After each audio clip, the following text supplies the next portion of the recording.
क्या आपने कभी सोचा है कि काली माँ की गले में लटकी यह नरमुंडों की माला सिर्फ भय का प्रतीक है या इसके पीछे छुपा है कोई गहरा रहस्य?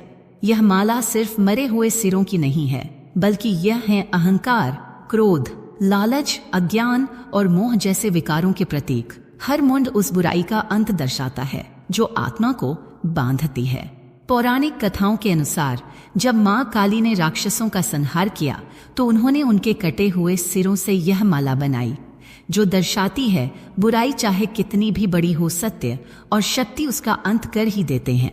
कुछ ग्रंथों में लिखा है यह माला 108 मुंडों की है, जो 108 जीवनों और उनके कर्मों का प्रतीक है। मां काली बताती है कि जब तक आत्मा बंधनों से मुक्त नहीं होती, मोक्ष असंभव है।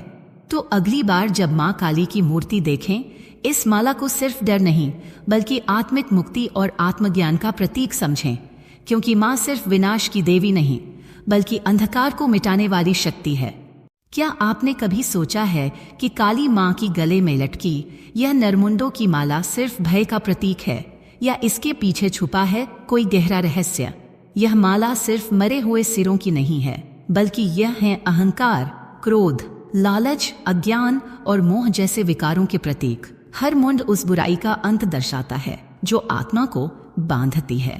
पौराणिक कथाओं के अनुसार जब मां काली ने राक्षसों का संहार किया तो उन्होंने उनके कटे हुए सिरों से यह माला बनाई, जो दर्शाती है बुराई चाहे कितनी भी बड़ी हो, सत्य और शक्ति उसका अंत कर ही देते हैं। कुछ ग्रंथों में लिखा है यह माला 108 मुंडों की है, जो 108 जीवनों और उनके कर्मों का प्रतीक है। मां काली बताती है कि जब तक आत्मा बंधनों से मुक्त नहीं होती, मोक्ष असंभव है। तो अगली बार जब मां काली की मूर्ति देखें, इस माला को सिर्फ डर नहीं बल्कि आत्मिक मुक्ति और आत्मज्ञान का प्रतीक समझें, क्योंकि मां सिर्फ विनाश की देवी नहीं बल्कि अंधकार को मिटाने वाली शक्ति है।